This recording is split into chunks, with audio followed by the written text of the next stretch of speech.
علیکم ورحمۃ اللہ وبرکاتہ۔ سورہ مبارکۃ الفاتحہ۔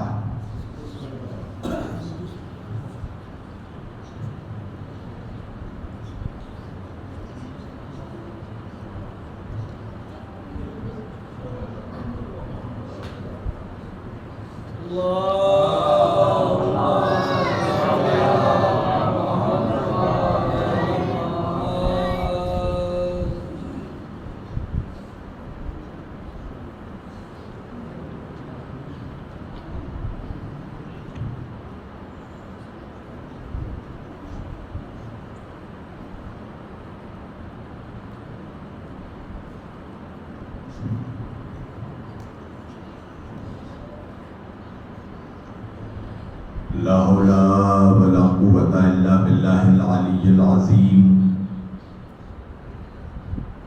اعوذ باللہ السمیع العلیم من الشیطان اللعین الرجیم۔ بسم اللہ الرحمن الرحیم۔ الحمد للہ رب العالمین۔ الحمد للہ الذی ہدانا لہذا وما كنا لنهتدي لولا ان هدانا الله۔ لقد جاءت رسل ربنا بالحق۔ الصلاة والسلام والتحية والإكرام على سيد الأنبياء والمرسلين خاتم النبيين طه وياسين شفيع المذنبين امام الحرمین والقبلتین وسیلتنا فی الدارین صاحب قابہ و قوسین جد الحسن والحسین محبوب رب المشرقین و رب المغربین مولانا و مولا الثقلین سیدنا و نبینا و شفیعنا و طبیبنا و حبیبنا و کریمنا و امامنا و ملجانا و مغیثنا و اولنا و اوسطنا و آخرنا و کلنا حضور جناب ابو القاسم احمد مجتبی محمد مصطفیٰ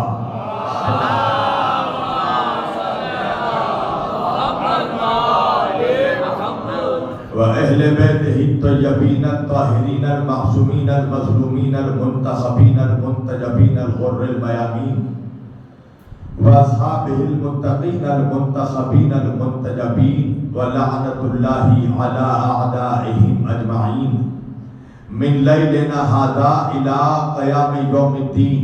أما بعد فقد قال الله تعالى في الفرقان الحميد والمحکم کتابہ المجید وقولہ الحق۔ بسم اللہ الرحمن الرحیم۔ یا ایھا الذین آمنوا اتقوا اللہ وکونوا مع الصادقین۔ صدق اللہ المولانا العلی العظیم وبلغنا رسولہ النبی الامین الکریم ونحن علی ذلک لمن الشاہدین والشاکرین والحمد للہ رب العالمین۔ ایک بار دیگر درود پڑھے سب مل کر محمد و آل محمد۔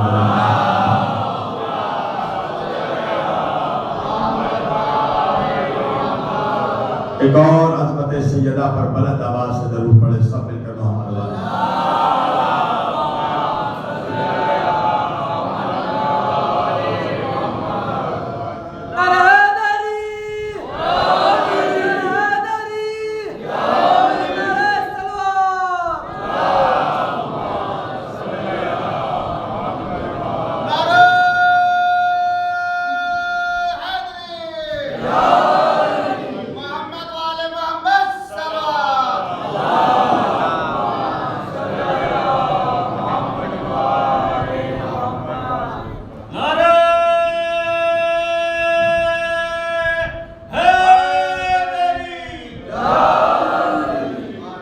عزیزان گرامی قدر، وہ برادران ملت اسلامیہ، بندگان توحید، وہ عاشقان رسول و آل رسول، گدایان دربار بطول، مولا آپ سبوں کے جذبہ ایمانی کو زندہ و سلامت رکھے۔ ایک اور صلوات پڑھے محمد و آل محمد.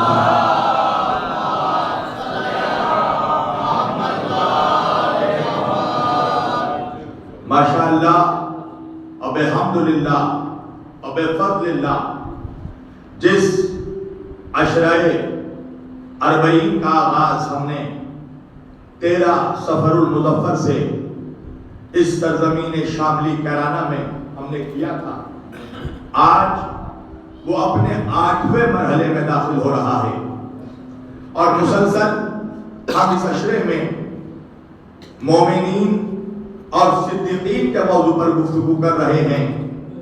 اور ہم نے آج بھی قرآن مجید کی جس آیت واقعی ہدایہ کی تلاوت کا شرف حاصل کیا اور سرنامہ کلام میں جسے موضوع گفتگو قرار دیا، پروردگار عالم اپنی مقدس کتاب قرآن مجید فرقان حمید میں ارشاد فرما رہا ہے.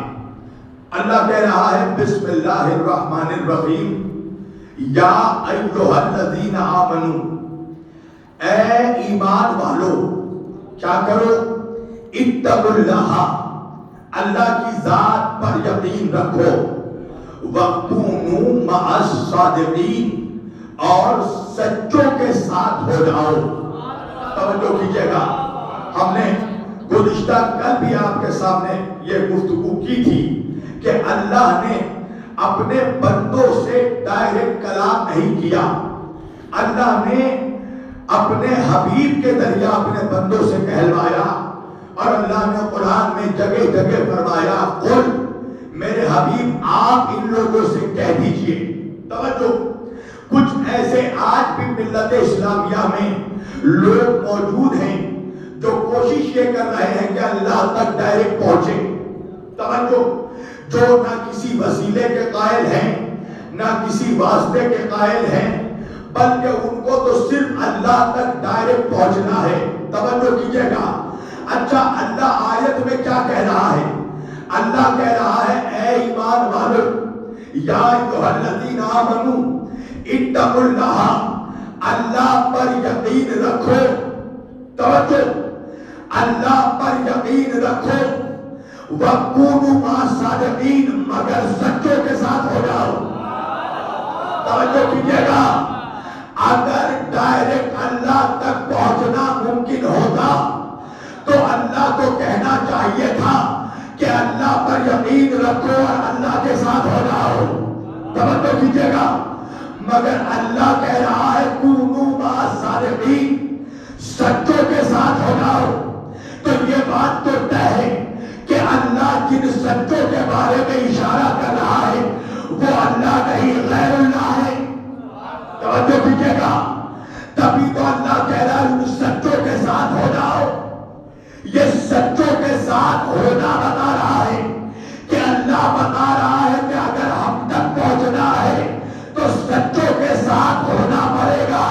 ارے توجہ کیجئے گا، یہ جو کچھ لوگ کہہ رہے ہیں نا ڈائریکٹ اللہ تک پہنچیں گے. اچھا قرآن پڑھو، اللہ قرآن میں کہہ رہا ہے اللہ تعالی علی الانسان حین من الدہر لم یکن شیئا مذکورا انا خلقنا الانسان من نطفۃ امشاج نبتلیہ فجعلناہ سمیعا بصیرا انا ہدیناہ السبیل اما شاکرا و اما کفورا.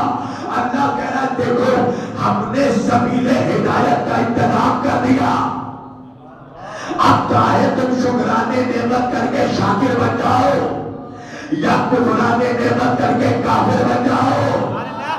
پھر اللہ ایک جگہ قرآن میں کہہ رہا ہے انا علینا للہدی و انا لنا للآخرۃ والأولی.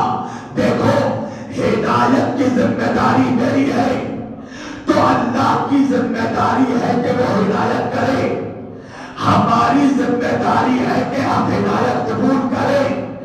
اب میرے سامنے یہاں پر شاملی کے اس بڑے امام بارگاہ میں ادا خانہ عالیہ میں سارے مسلمان بیٹھے ہیں. میں ایک سوال کرتا ہوں، مجھے یہ بتاؤ کہ اللہ یہ کہہ رہا ہے کہ ہدایت کرنا اللہ کا کام ہے، ہدایت کرنا اللہ کی ذمہ داری ہے، مگر مجھے کوئی ایک آدمی بھی یہاں ہاتھ اٹھا کر بتا دے کہ اللہ نے اسے ڈائریکٹ آ کر ہدایت کی ہو. ارے بھائی توجہ، کوئی عام آدمی نہیں تو کوئی بکران ہی ہاتھ اٹھا کر بتا دے کہ اللہ نے اسے ڈائریکٹ آ کر ہدایت کی ہو. اب ہو سکتا ہے آپ مجھ سے کہے مولانا ہمارے بیچ میں بکرات کہاں سے آ گیا؟ ارے فرشتوں کے بیچ جب ابلیس آ کر بیٹھ سکتا ہے توجہ دیجیے گا تو ہو سکتا ہے مومنوں کے بیچ میں بھی کچھ آ گئے ہو تو وہ بھی مجھے بتائے کہ کیا اللہ نے ان کو ڈائریکٹ آ کر ہدایت کی ہے؟ کہا نہیں مولانا اللہ ڈائریکٹ آ کر ہدایت نہیں کر سکتا. وجہ کیا ہے؟ اگر وہ آ کر ہدایت کرے تو وہ نہ رہے, ہم اگر جا کر ہدایت لے تو ہم نہ رہے. تو اب درمیان میں ایک ایسے وسیلے کی ضرورت ہے جو ادھر سے لے اور ادھر دے دے. تو بھائی جو ادھر سے لے گا اس کا خالق سے قریب ہونا ضروری ہے, اور وہی جب ادھر دے گا تو بندوں جیسا ہونا بھی ضروری ہے. تو اس کی ایک جہت خدا کے قریب, دوسری جہت بندوں میں, تو خطا کسی کی نہیں ہے. یہ اپنے اپنے زاویہ نگاہ کی بات ہے. جس نے ادھر سے دیکھا اس نے محمد کو نور سمجھا, جس نے ادھر سے دیکھا اپنے جیسا بشر سمجھ لیا.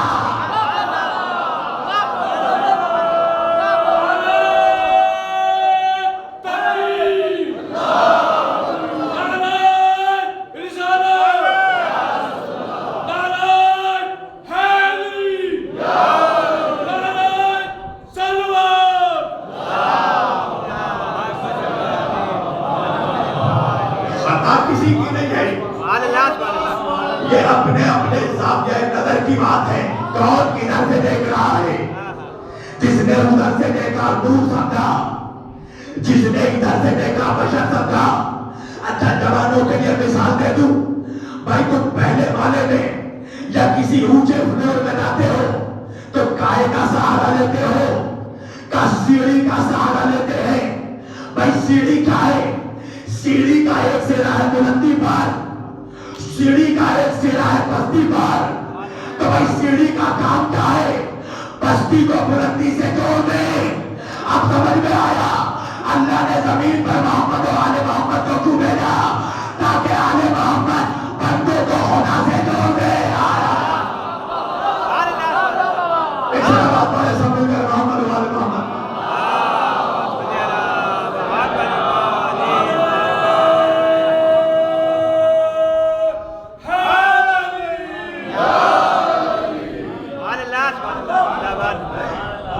دلیل یہ ہے کہ اللہ نے بندوں سے ڈائریکٹ کلام نہیں کیا.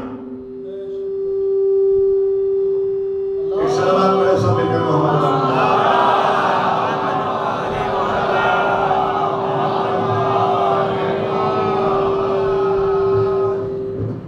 ایک اور بلند آواز سے سلوات پڑھے.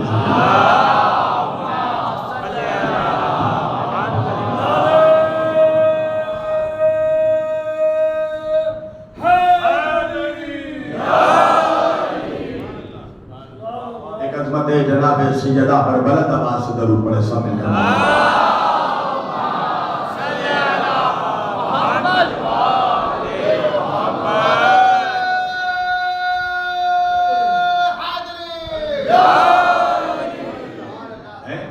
آج اگر ہم نبی کے وسیلے سے اللہ سے دعا کرتے ہیں تو سب سے پہلے پریشانی ملا کو ہو جاتی ہے. اچھا آپ کو معلوم ہے نا آپ کے ملک کا ایک لوتا نالائق ہے, جو پہنچ گئے وہ پہنچ گئے. مجھ سے نالائقوں کا نام مت پوچھنا, منبر سے نالائقوں کا نام نہیں لیا جاتا. تڑی پار ہو کر گھوم رہا ہے. کیا کہا اس نے کہ آج کے زمانے میں نعوذ باللہ محمد صلی اللہ علیہ وآلہ وسلم کے وسیلے سے دعا مانگنا حرام ہے.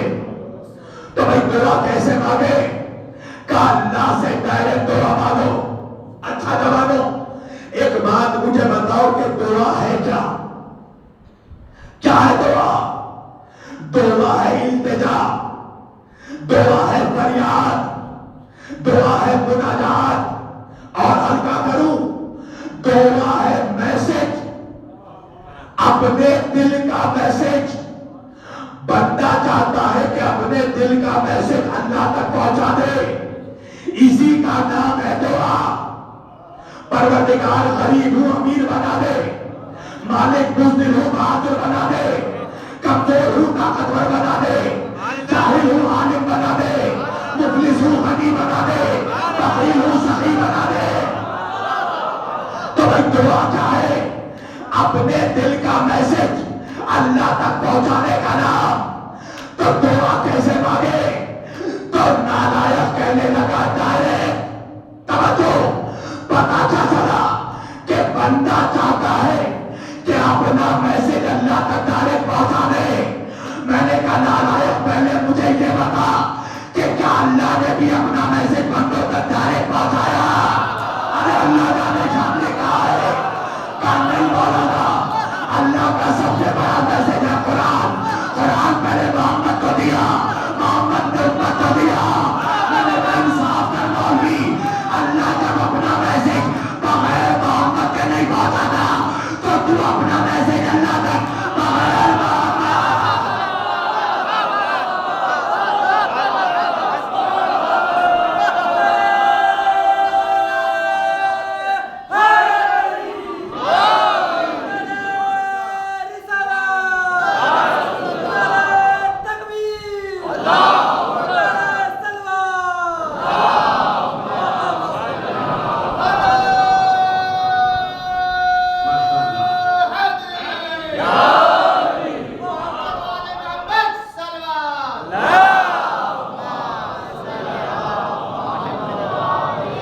اللہ اپنا میسج بندوں تک بغیر محمد کے نہیں پہنچاتا.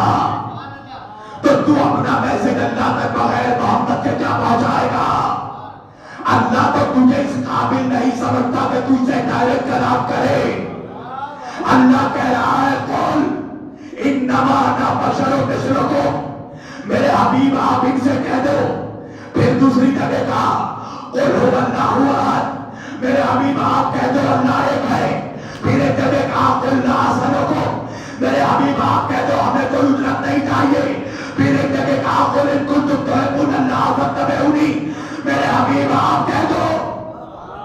تو ایک بات سمجھ میں آ گئی نا مسلمانوں کہ اللہ اپنے بندوں سے محمد کے لہجے میں کلام کرتا ہے.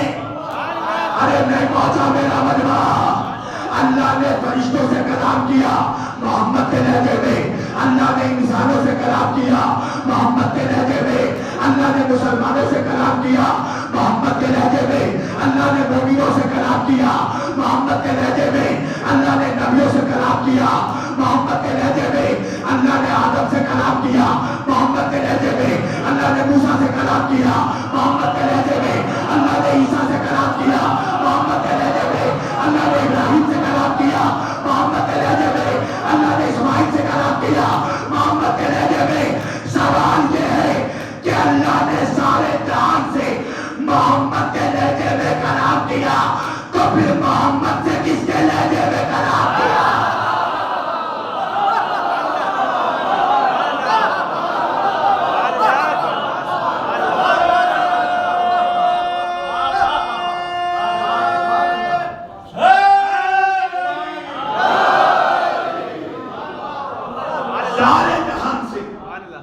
نبیوں سے کلام کیا محمد کے لہجے میں, ولیوں سے کلام کیا محمد کے لہجے میں, اولیاء سے کلام کیا محمد کے لہجے میں, فرشتوں سے کلام کیا محمد کے لہجے میں, حوروں سے کلام کیا محمد کے لہجے میں, جنوں سے کلام کیا محمد کے لہجے میں, غیبات سے کلام کیا محمد کے لہجے میں, ملائکہ سے کلام کیا محمد کے لہجے میں.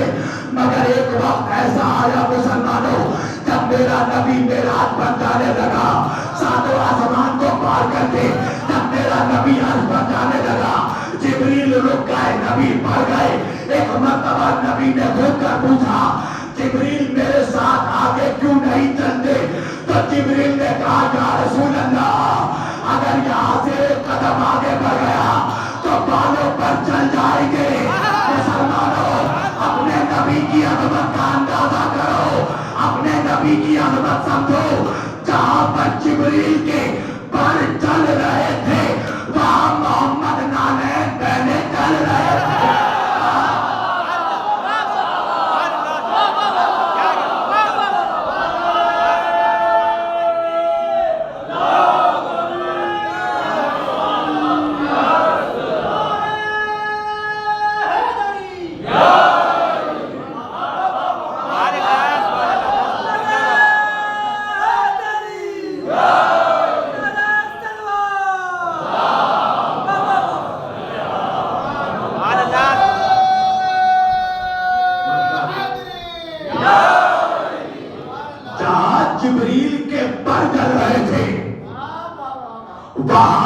فرمایا میرے نبی نالین پہلے چل رہے تھے، عرش کو پار کیا، سدرۃ المنتہا کو پار کیا، حجاب نور کے سامنے کھڑا ہو گیا میرا نبی۔ اب نہ یہاں انسان ہے، نہ فرشتے، نہ اور نہ غلمان، نہ جبریل، نہ میکائیل، حجاب نور ہے، محمد ہے۔ تو سوال یہ ہے کہ سارے جہان سے محمد کے لہجے میں کلام کیا، تو پھر محمد سے کس کے لہجے میں کلام کیا؟ اچھا محمد ہے کون؟ اللہ کا حبیب، اللہ کا محبوب۔ توجہ، تو پتا کیا چلا کہ اللہ نے ساری کائنات سے اپنے محبوب کے لہجے میں کلام کیا، تو اب قانون بن گیا نا، لن تجد لسنت اللہ تبدیلا۔ قرآن کہہ رہا ہے اللہ کے قانون میں تبدیلی نہیں آتی۔ تو جب سارے جہان سے محبوب کے لہجے میں کلام کیا، تو اب یہ لازم ہے کہ محبوب سے بھی محبوب کے لہجے میں کلام کرے۔ آئے آئے آئے آئے آئے، پتا کیا چلا مسلمانوں؟ میرا نبی اللہ کا اکلوتا محبوب نہیں ہے، کچھ اور لوگ بھی ہیں محمد کے علاوہ جو اللہ کے محبوب ہیں۔ اسی پر بحث کروں گا، کون ہے وہ محبوب؟ اب تو میں حدیث پڑھنے جا رہا ہوں، میں اتنا بڑا دعویٰ تو نہیں کرتا، میں اپنے علم پر ناز تو نہیں کرتا، مگر در نجف کی خیرات پر ناز ہے مجھے،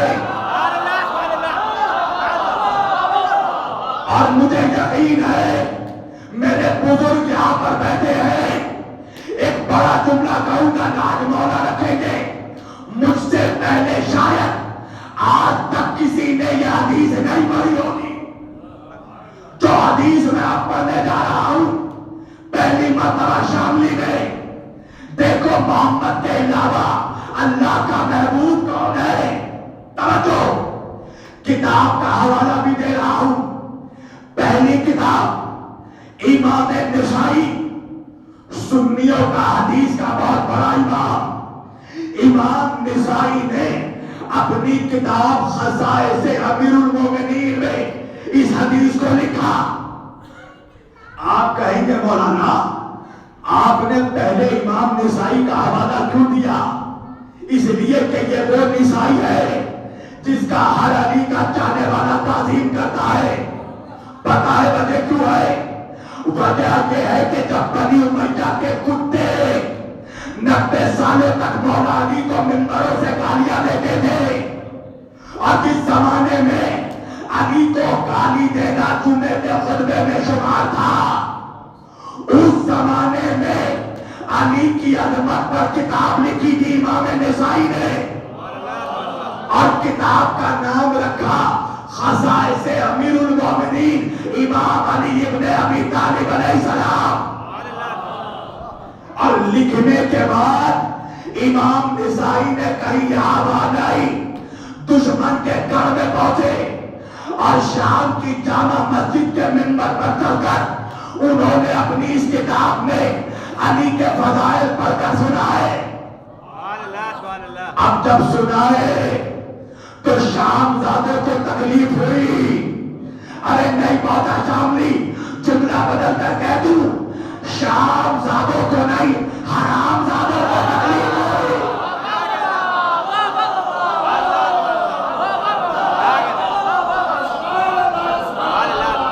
جب خصائص علی کی عظمت بیان کرنے لگے تو شام والوں نے کہا ذرا ان کی بھی عظمت بیان کیجئے، سمجھ گئے نا؟ جیسے ہی کہا کہ ان کی بھی عظمت بیان کیجئے، امام نسائی نے منبر سے کہا کہ ان کے سلسلے میں مجھے ابھی تک ایک بھی صحیح حدیث نہیں ملی ہے، سوائے ایک حدیث کے کہ نبی نے اس کے لیے بددعا کی تھی، اے فلاں کے بیٹے تیرا کبھی پیٹ نہ بھرے۔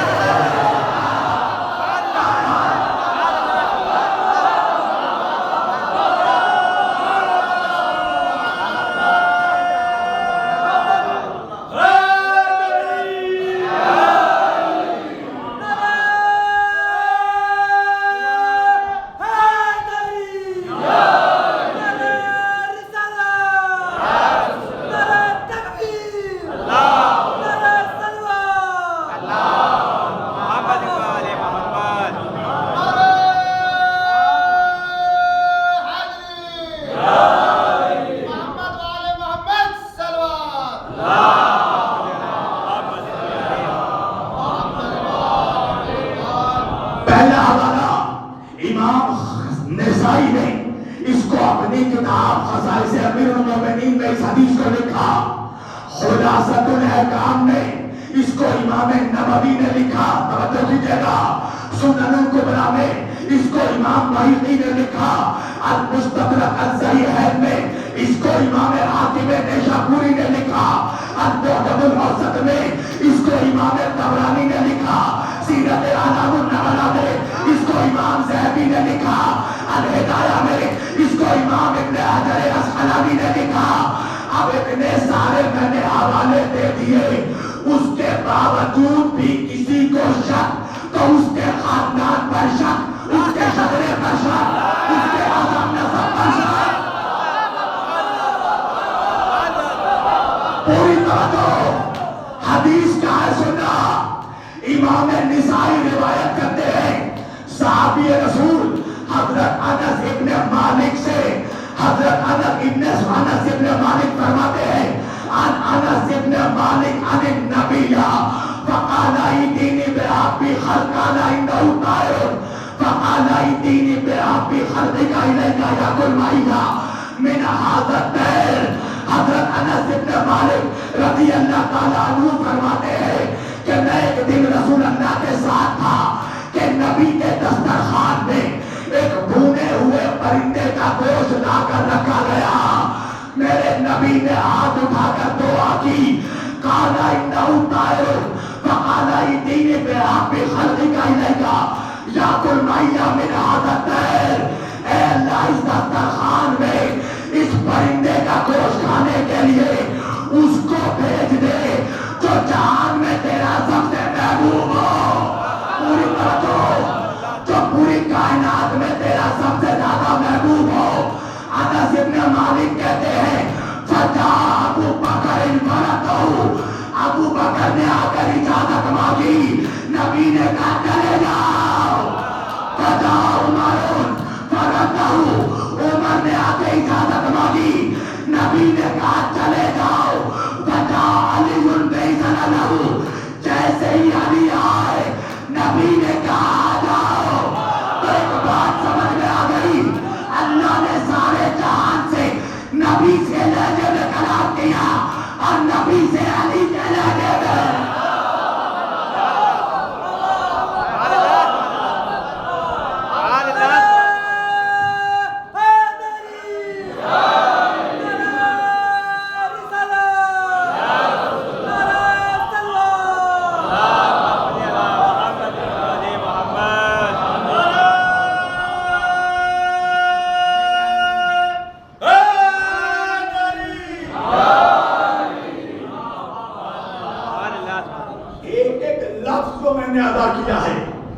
اگر یہ جملے یہ عبارت حدیث میں نہ ملے تو میرا دل بات پکڑنا. جیسے ہی علی آئے نبی نے کہا بإذن لہ علی آ جاؤ. اب بات سمجھ میں آ گئی. سارے جہان سے نبی کے لہجے میں کلام کیا, نبی سے علی کے لہجے میں کلام کیا. اب ایک بات میں پوچھوں گا مسلمانوں, ایک عجیب سوال کروں گا میں آپ سے.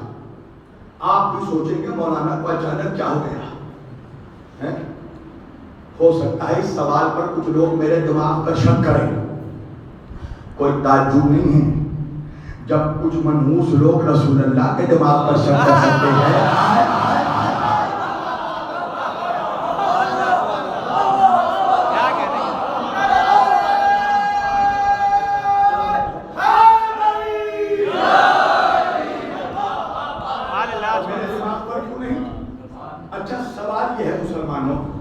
دیکھیں ماشاءاللہ گھنگے گھنگیروں سے بھی اتنے دور دور سے مومنین میرے بھائی تشریف لائے ہیں یہاں پر. مولا سلامت رکھے اور آپ سبوں کو علی کی ولایت پر قائم رکھے. سوال یہ ہے کہ جب سارے جہان سے اللہ نے اپنے نبی کے لہجے میں کلام کیا تو آخر وجہ کیا ہے کہ عرب والوں نے محمد کو نبی کیوں نہیں مانا؟ توجہ. اچھا یہ تو ایزی سوال تھا.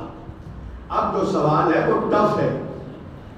ایک بات سمجھ میں آتی ہے, عرب والوں نے, مکے والوں نے, مشرکوں نے, کافروں نے منحوسوں نے میرے نبی کو، میرے آقا کو، محمد کو نبی نہیں مانا. بات سمجھ میں آتی ہے، مگر یہ بتاؤ کہ محمد کو خدا کیوں نہیں مانا؟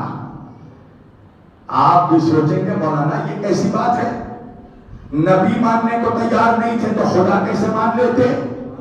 میری جان وجہ یہ ہے کہ عرب کے مشرکوں کے لیے محمد کو نبی ماننا مشکل تھا، خدا ماننا آسان تھا. آپ کہیں گے کیسی بات ہے؟ بھائی یہ بتاؤ کہ مکے والے خدا کس کو مانتے تھے؟ جس میں طاقت دیکھی اس کو خدا مان لیا. سورج کو چمکتے دیکھا خدا مان لیا. سورج ڈوبا چاند نکلا، چاند کو روشن دیکھا، چاند کو خدا مان لیا. تاروں کو چمکتے دیکھا، تاروں کو خدا مان لیا. پتھر میں سختی دیکھی، پتھر کو خدا مان لیا. لوہے نے پتھر کو توڑ دیا، لوہے کو خدا مان لیا. آگ نے لوہے کو پگھلا دیا، آگ کو خدا مان لیا. پانی نے آگ کو بجھا دیا، پانی کو خدا مان لیا.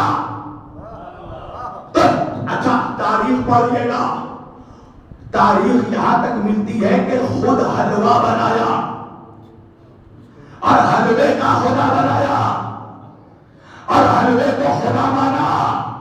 اور جب بھوکڑوں کو بھوک لگی تو اسی حلوے کو کھا لیا. یعنی خدا خور قوم، جسے طاقت میں دیکھا اسے خدا مانا. 360 خداؤں کو، بتوں کو خدا مانا. اچھا انصاف سے بتاؤ شاملی والوں، جن 360 بتوں کو یہ پوچھتے تھے ان بتوں نے کبھی ان سے کہا کہ ہم خدا ہیں؟ کہا نہیں مولانا، بت تو گونگے تھے. تو سوال یہ ہے کہ جب گونگے بتوں کو خدا مانا تو بولتے ہوئے محمد کو خدا کیوں نہیں مانا؟ ارے نہیں پہنچا میرا مروا، اور اسی کر دوں. یہ بتاؤ بتوں نے کبھی کوئی چمتکار دکھایا تھا، کوئی معجزہ دکھایا تھا؟ نہیں نا. تو بنا معجزہ دکھانے والے بتوں کو خدا مان لیا.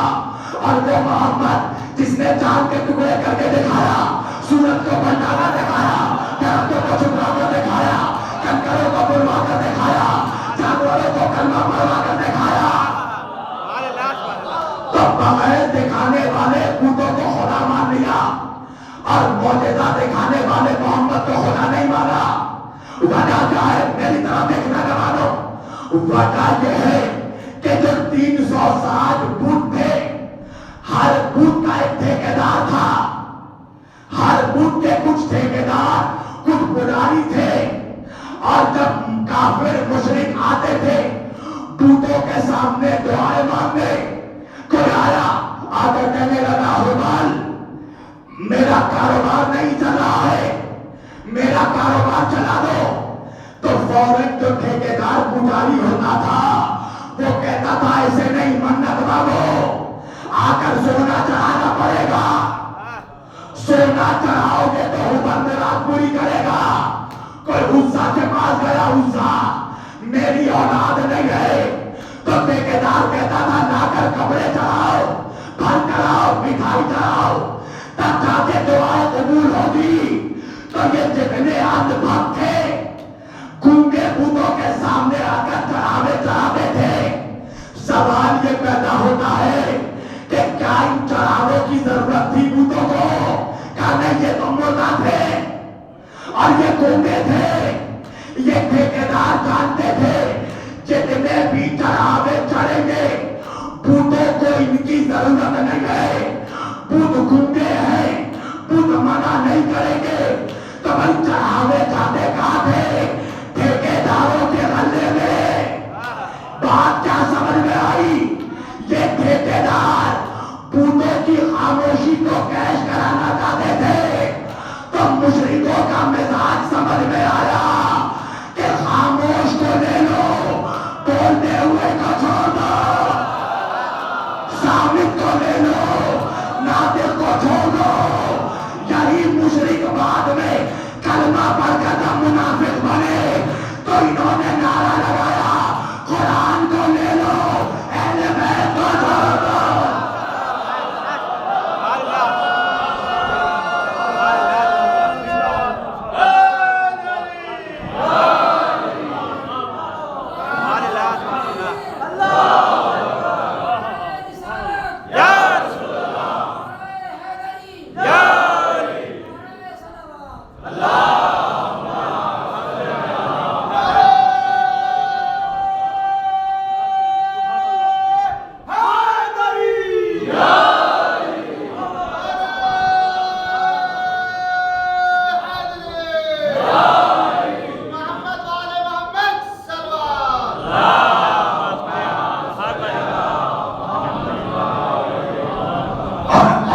ایسا نہیں ہے کہ میرا نبی خاموش رہتا تھا.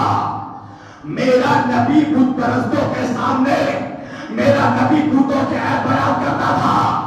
میرا نبی کھڑے ہو کر کہتا تھا یہ تمہارے گنگے بت، یہ تمہارے اپاہج بت، یہ تمہارے لیگڑے بت، یہ تمہارے اندھے بت، یہ تمہارے بہرے بت. مگر ایک مشرک بھی بڑھ کر نہیں کہتا تھا کہ اے محمد تم نے ہمارے خداؤں میں اتنے عیب نکالے تو لاؤ ہم بھی تمہارے خدا میں ایک عیب نکال دیں. یہ مشرک جانتے تھے کہ جس خدا کا محمد اتنا بے عیب ہے اس محمد کا خدا کتنا بے عیب.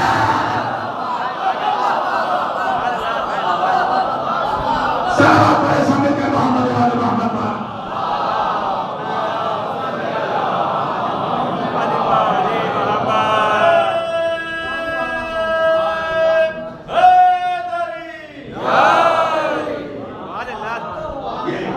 یہ جانتے تھے کہ جس خدا کے محمد میں ہمیں اتنا نکال سکے اس محمد کے خدا میں چاہے نکالیں گے. تو اللہ کہہ رہا ہے قل هو اللہ احد. میرے حبیب آپ کہہ دو اللہ ایک ہے. پروردگار تو خود نہیں کہہ سکتا تو ایک ہے، محمد سے کہلوا رہا ہے. آخر وجہ کیا ہے؟ سننا شاملی والوں، اللہ محمد سے اپنی توحید کا اعلان نہیں کروا رہا ہے.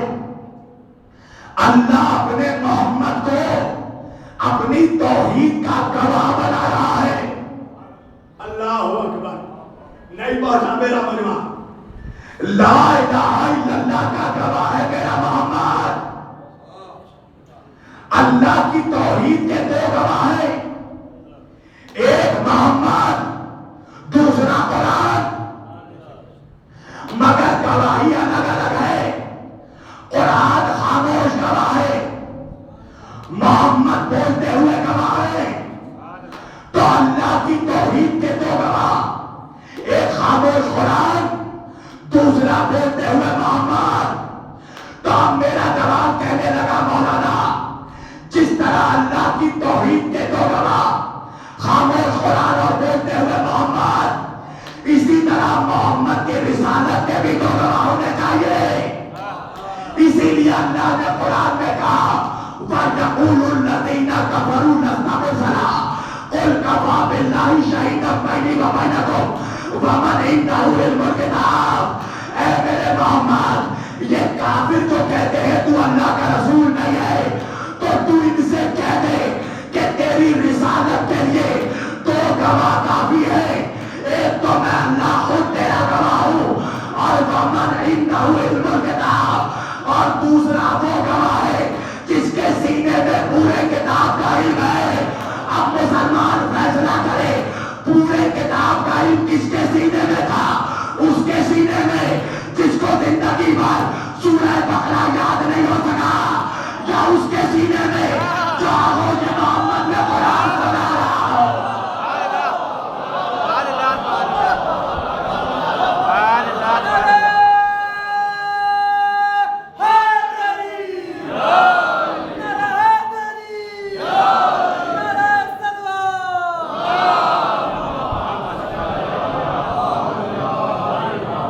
فیصلہ کرنا تمہارا کام.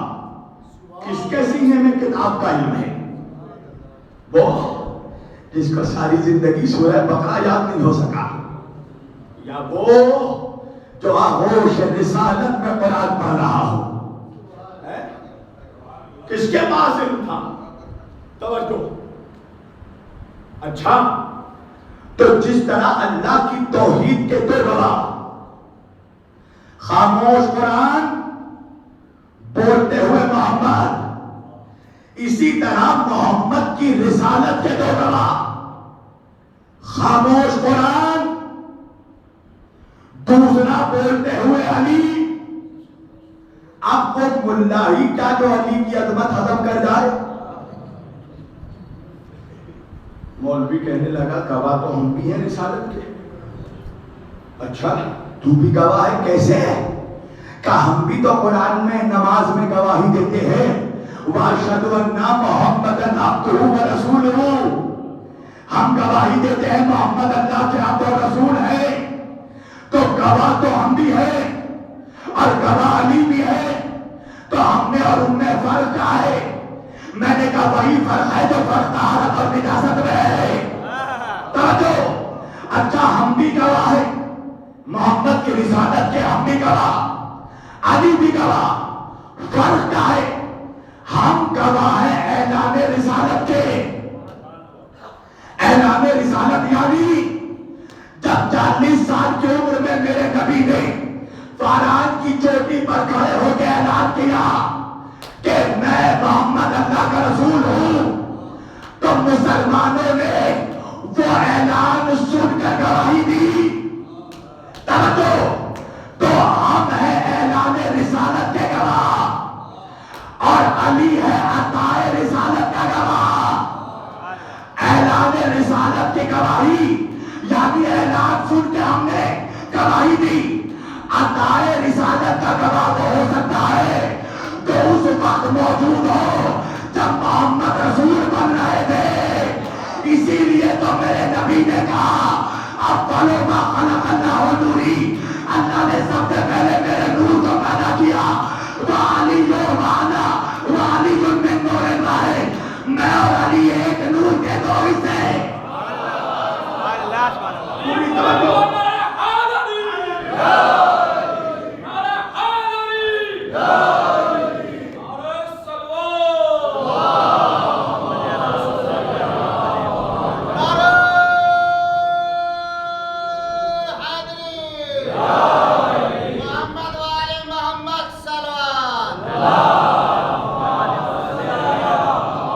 یہ بتائیے کہ سب کو سمجھ میں آ رہا ہے نا؟ ایسا تو نہیں کہ کچھ ہو کے سروں سے بہت سر جا رہا ہو۔ توجہ، پھر ورنہ میں آ جاؤں گا اپنی اوقات میں۔ توجہ کیجیے گا۔ تو بس آخری بات، اللہ کی توحید کے دو گواہ، ایک خاموش قرآن، دوسرا بولتے ہوئے محمد۔ تو محمد کی رسالت کے بھی دو گواہ، ایک خاموش قرآن، دوسرا بولتے ہوئے علی۔ تو اب میرا نوجوان مجھ سے پوچھے گا مولانا تو علی کے امامت کے لیے بھی دو گواہ چاہیے، تو علی کی امامت کے بھی دو گواہ، ایک خاموش قرآن، دوسرا بولتے ہوئے امام حسن۔ امام حسن کی امامت کے بھی دو گواہ، ایک خاموش قرآن، دوسرا بولتے ہوئے امام حسین۔ امام حسین کی امامت کے بھی دو گواہ، ایک خاموش قرآن، دوسرا بولتے ہوئے زین العابدین۔ زین العابدین کے امامت کے بھی دو گواہ، ایک خاموش قرآن، دوسرا بولتے ہوئے محمد باقر۔ محمد باقر کی امامت کے بھی دو گواہ، ایک خاموش قرآن، دوسرا بولتے ہوئے جعفر صادق۔ جعفر صادق کی امامت کے بھی دو گواہ، ایک خاموش قرآن، دوسرا بولتے ہوئے امام موسیٰ کاظم۔ امام موسیٰ کاظم کی امامت کے بھی دو گواہ، ایک خاموش قرآن، دوسرا بولتے ہوئے علی رضا۔ امام علی رضا کی امامت کے بھی دو گواہ، ایک خاموش قرآن، دوسرا بولتے ہوئے محمد تقی۔ امام محمد تقی کے امامت کے بھی دو گواہ، ایک خاموش قرآن، دوسرا بولتے ہوئے علی نقی۔ امام علی نقی کے امامت کے بھی دو گواہ، ایک خاموش قرآن، دوسرا بولتے ہوئے حسن عسکری۔ امام حسن عسکری کے امامت کے بھی دو گواہ، ایک خاموش قرآن، دوسرا بولتے ہوئے امام مہدی۔ تو اب امام مہدی کی امامت کے لیے بھی دو گواہ چاہیے۔ خاموش قرآن تو موجود ہے، بولتا ہوا گواہ کہاں ہے؟ اب بات سمجھ میں آئی؟ اللہ نے عیسیٰ کو چوتھے آسمان پر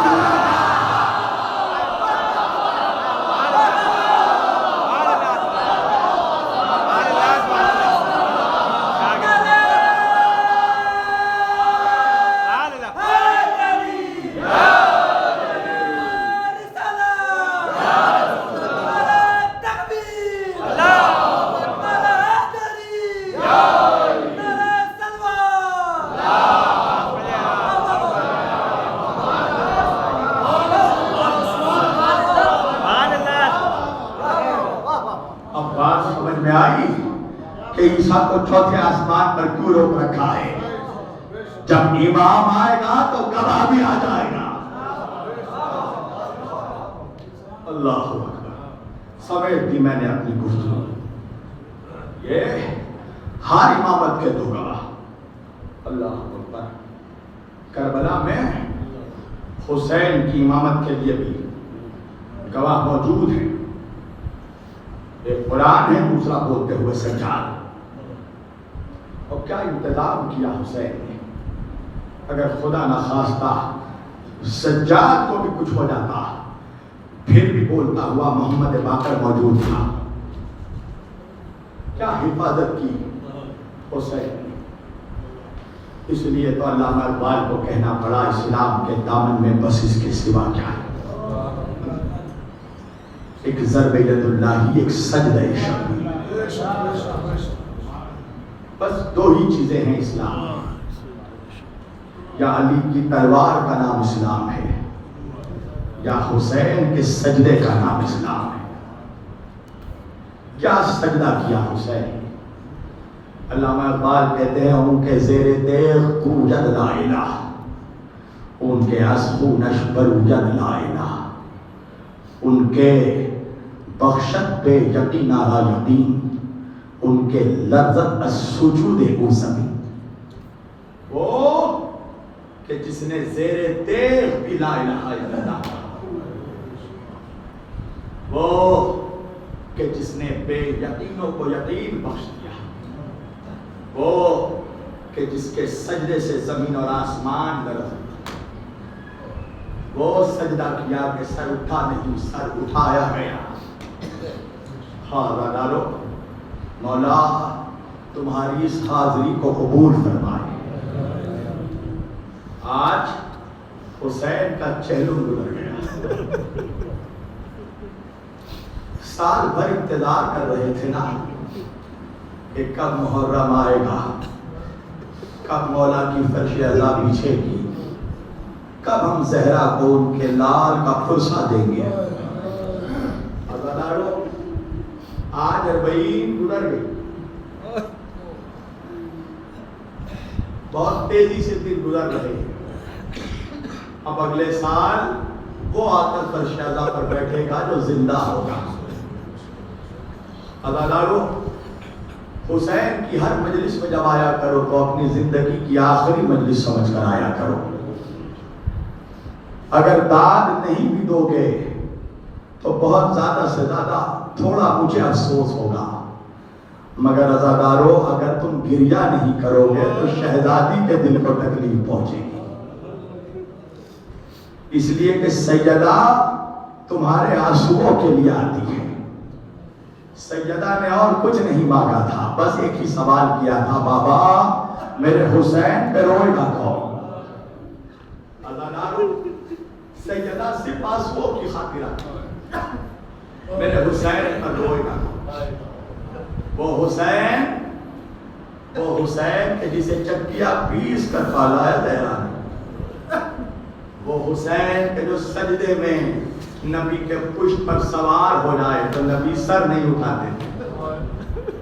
میں کہوں گا یا رسول اللہ آپ سجدے سے اس لیے سر نہیں اٹھاتے ہیں نا کہ حسین کو چوٹ نہ لگ جائے. یا رسول اللہ کربلا میں آپ پر کیا گزری ہوگی جب حسین کو ذبح کیا جا رہا ہوگا. اجرکم من اللہ. عزادارو آج امام حسین علیہ السلام کا تابوت اٹھے گا. آج اس کا تابوت اٹھے گا کربلا میں جس کا تابوت نہیں اٹھایا گیا. عزادارو حسین کا تابوت بہت اطمینان سے کاندھا دینا. اس لیے پتا ہے نا تمہارے مولا کے لاش کے اوپر سے گھوڑے دوڑائے گئے تھے. عزادارو وہ حسین کہ جس نے صبح عاشور سے لے کر عصر تک 71 لاشیں اٹھائے، اس حسین کا لاشا اٹھانے والا کربلا میں کوئی نہیں تھا. اجرکم من اللہ. حسین عصر کا وقت قریب آیا، ایک مرتبہ خیمے سے نکلے، نانا کے زلجنا پر بیٹھے. زلجنا سے کہا نانا کے زلجنا مجھے مقتل کی طرف لے چل. عزادارو زلجنا آگے نہیں بڑھا. حسین نے دوسری مرتبہ کہا نانا کے دلدل مجھے میدان کی طرف لے چل. عزادارو جب زلجنا آگے نہیں بڑھانا، حمید کہتا ہے کہ حسین نے ایک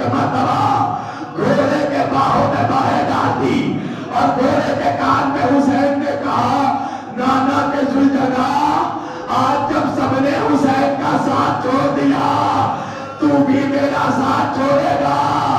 ادادارو سنو گے, گھوڑے نے گردن ہلائی, پیروں کی طرف اشارہ کیا. اب تو حسین نے جھک کر دیکھا تو کیا دیکھا, ارے ننھی سکینہ گھوڑے کے پیروں سے لپٹ کر کہہ رہی تھی, نانا کے زلجنا بابا کو میدان نہ لے جا. ادادارو جن کے آنکھوں میں آنسو نہیں ہے نا, وہ اللہ سے اپنے گناہوں کی معافی ضرور مانگ لے. نانا کے زلجنا, میرا بابا 3 دن کا بھوکا پیاسا ہے, میرا بابا بوڑھا ہو چکا ہے, میرے بابا نے صبح سے گندا جنازے اٹھائے ہیں, میرا بابا تھک چکا ہے. ادادارو میں آج کبھی نہیں کروں گا, یا تو میں مر جاؤں یا تو تم مر جاؤ. حسین ایک مرتبہ نانا کے زلجنا سے اٹھے, سکینہ کا چہرہ دیکھا, دیکھ کر کہا سکینہ جانے کیوں نہیں دیتی سکینہ. بیٹی نے باپ کا چہرہ دیکھا, دیکھ کر کہا نیند آئے گی جب آپ کی بو پاؤں گی بابا, میں رات کو مقتل میں چلی آؤں گی.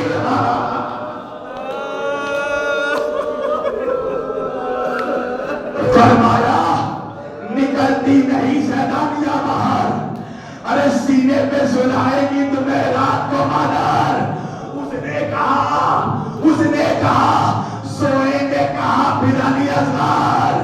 شہ نے کہا بد نہ کرو صدقے میں تم پر, ارے رات آئے گی اور دشت میں ہم ہوئیں گے بی بی, اصغر میرے ساتھ آج وہی سوئیں گے بی بی.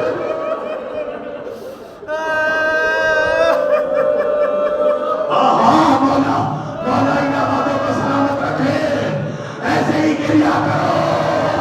امام کہتے ہیں میرے جد حسین پر ایسے رویا کرو جیسے بوڑھی ماں جوان بیٹے کے لاش. اصغر میرے ساتھ آج وہی سوئیں گے بی بی. اس نے کہا بس دیکھ لیا آپ کا بھی پیار, میں آپ سے بولوں گی نا آپ یا شاہ ابرار. اچھا جو آپ جلد آنے کا نہ کیجیے گا اقرار, مر جائے گی رو رو کے طرف کر یہ دل افگار. کیسی ہے یہ باتیں میرا دل روتا ہے بابا, گھر چھوڑ کے جنگل میں کوئی سوتا ہے بابا.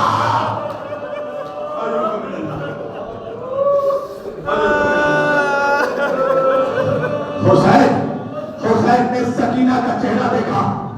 سکینہ نانا سے کیا ہوا وعدہ نبھانا ہے, بیٹی حسین کی تھی. ایک مرتبہ بابا کا چہرہ دیکھا, دیکھ کر کہا بابا جانا چاہتے ہو بابا, ٹھیک ہے بابا میں راستہ نہیں روکوں گی بابا, مگر جاتے جاتے بابا سکینہ کی ایک خواہش پوری کرتے ہوئے جاؤ. عدالت فطری بات کہوں میں, جب کوئی بیٹی اپنے باپ سے کچھ مانگتی ہے نا, باپ کا دل چاہتا ہے کلیجہ نکال کر رکھ دے, مگر یہ کربلا کا غریب باپ سکینہ سے کہنے لگا سکینہ اس غربت میں تیرا بابا تجھے کیا دے سکتا ہے.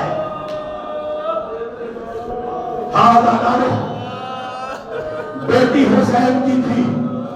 ایک مرتبہ بابا کا چہرہ دیکھا, دیکھ کر کہا بابا پریشان کیوں ہوتے ہیں بابا, سکینہ پانی نہیں مانگے گی بابا.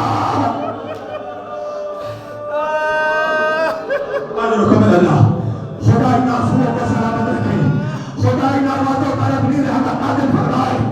ایک مرتبہ حسین نے کہا سکینہ تو پانی نہیں تو کیا چاہیے تجھے.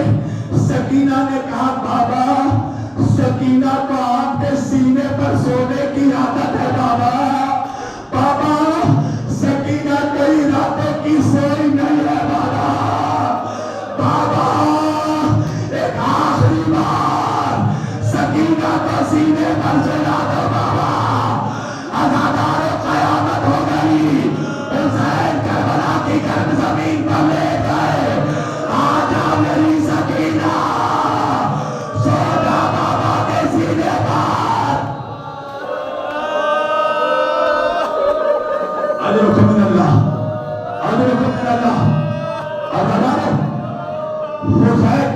حسین نے ایک مرتبہ بچی کو بی بی کے حوالے کیا، میدان میں گئے، وہ وقت بھی آیا، حسین نے آواز دی، حل من ناصرین ینصرنا، کوئی ہے جو میری مدد آئے۔ حسین نے دیکھا کہ خیمے سے رونے کا شور برپا ہوا، حسین نے گھوڑے کا رخ بدلا، خیمے میں آئے، آگے کا بہن زینب، ابھی حسین زندہ ہے۔ بہن یہ شور کنیا کیسا سنے گئے دارو؟ شہزادی زینب نے کہا بھیا جب سے آپ نے میدان میں حلمین کی صدا بلند کی ہے نا، اصغر خود کو دولے سے گرا دیتا ہے۔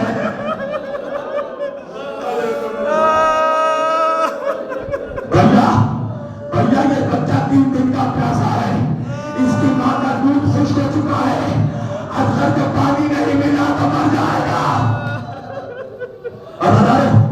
حسین اصغر کو لے کر آئے میدان میں، بہت سارے مسائل کھول رہا ہوں میں، پانی کا سوال کیا، پانی تو نہیں آیا، سنسناتا ہوا تیر آیا، بچے کے گلے میں لگا،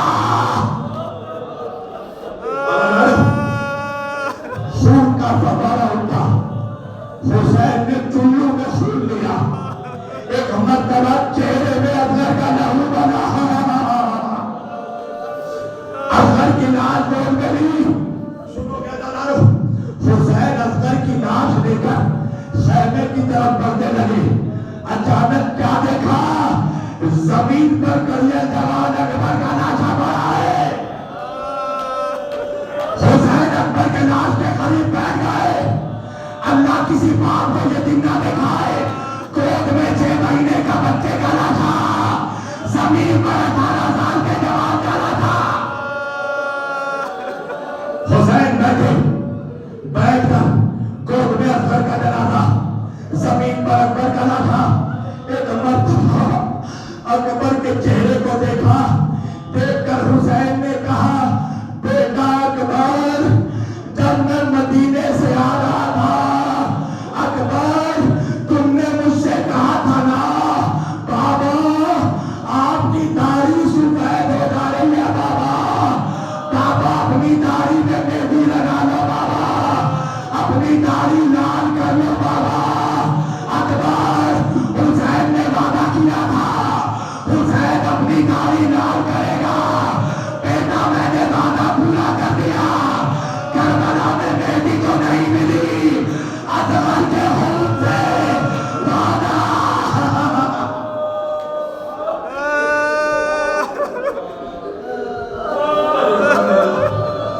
آؤ دادا، ننھی سی قبر بنائی، اصغر کو دفن کیا، خیمے میں گئے، زینب آخری سلام۔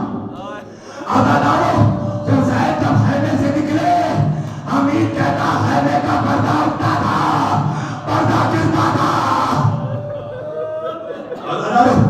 حسین خیمے سے نکلے، حسین جب کے چلے باتیں کو بہن رکھو، نہ تھا کوئی جو سنبھالے نہ آگے کو سمجھو، سکینہ تھامے کھڑی تھی ابا کے دامن کو، حسین چپ کے کھڑے تھے جھکائے گردن کو، نہ آسرا تھا کوئی شاہ کربلائی کو، فقط بہن نے کیا تھا سوار بھائی کو۔ حضرت من اللہ، حضرت من اللہ، عزاداروں رونے میں کمی مت کرنا، آج تمہارے بچوں کے گلے میں کوئی تیر نہیں جلائے گا، آج تمہاری بہنوں کے سروں سے کوئی چادر نہیں چھینے گا۔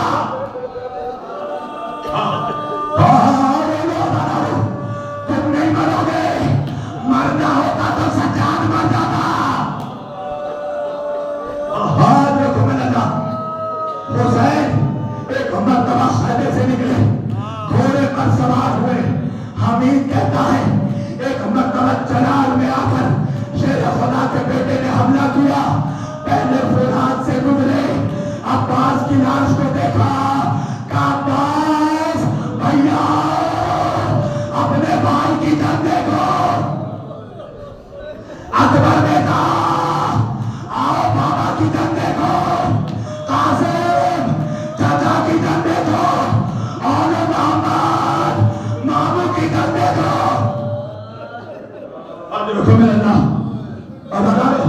حمید کہتا ہے ایک مرتبہ حسین نے اس غضب کے عالم میں حملہ کیا کہ کوفے کی فوج شام کی فوج ٹکرانے لگی.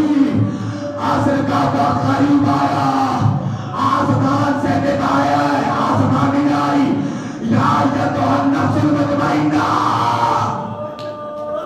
سنو گے حمید کہتا ہے حسین نے ایک مرتبہ تلوار کو نیام میں رکھا. عزادار جیسے ہی نیام میں رکھا ظالم فوج اکٹھا ہوئی. ابو ایوب پڑا ایک بالا لیا حسین کے سینے پر. ابھی حسین سمجھ نہیں پاتے. ایک مرتبہ شیش ابن ربیعہ بائیں پسلی پر نیزہ مارا.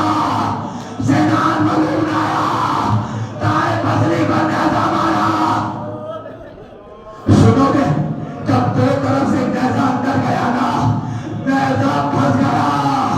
اب ظالم نے دونوں طرف سے نیزہ بھیجا.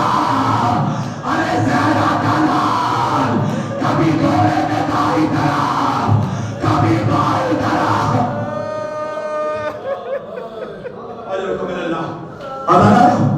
ایک ظالم بڑھ کر ایک پتھر اٹھایا حسین کے چہرے پر. ابھی حسین سامنے نہ تھے. ایک ظالم بڑھا حسین کے سینے پر تیر مارا.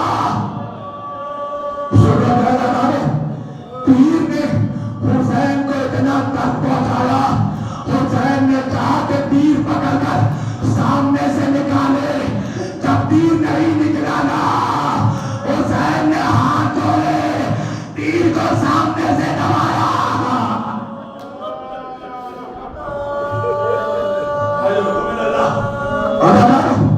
جس کے ہاتھ میں جو تھا وہ حسین پر حملہ کرتا تھا. کوئی تلوار کہیں سے تیر کہیں سے نیزہ کہیں سے پتھر. آواز آئی نیزوں پہ نیزے کھا چکے بس ہے حسین بس.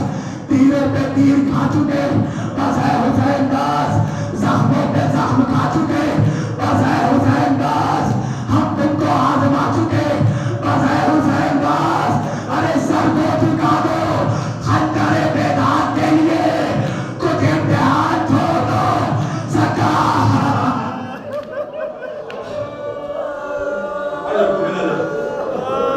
بس 2 منٹ پھر تابوت لے کر آ جانا. 2 منٹ عزادارو. حسین ایک مرتبہ سجدے میں سر رکھا. شبر کہنے لگا یہی وقت ہے علی کے لال کا سر کاٹا جائے. سنو گے ایک تلوار لے کر نکلا. تلوار پتھر پر مارتا ہوا گیا. عزادارو جانے کے بعد حسین کے گلے پر مارا. سنو گے پھیلا. تم نے جانوروں کو کبھی ذبح ہوتے دیکھا ہے؟ قصائی جب جانور کو ذبح کرتا ہے نا تو یوں چھری چلاتا ہے. مگر کبھی تم نے جنگل میں لکڑہارے کو لکڑی کاٹتے دیکھا؟ ارے سلام ہو میرے اس امام پر جس کو قصائی کی طرح ذبح نہیں کیا گیا. جس کے گردن پر لکڑہارے کے طرح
مختار نے پوچھا شمر یہ بتا جب تو ضربت مار رہا تھا میرا مولا کچھ کہہ رہا تھا؟ شمر نے کہا ہاں، جب میں نے پہلا خنجر مارا حسین نے آواز دی نانا،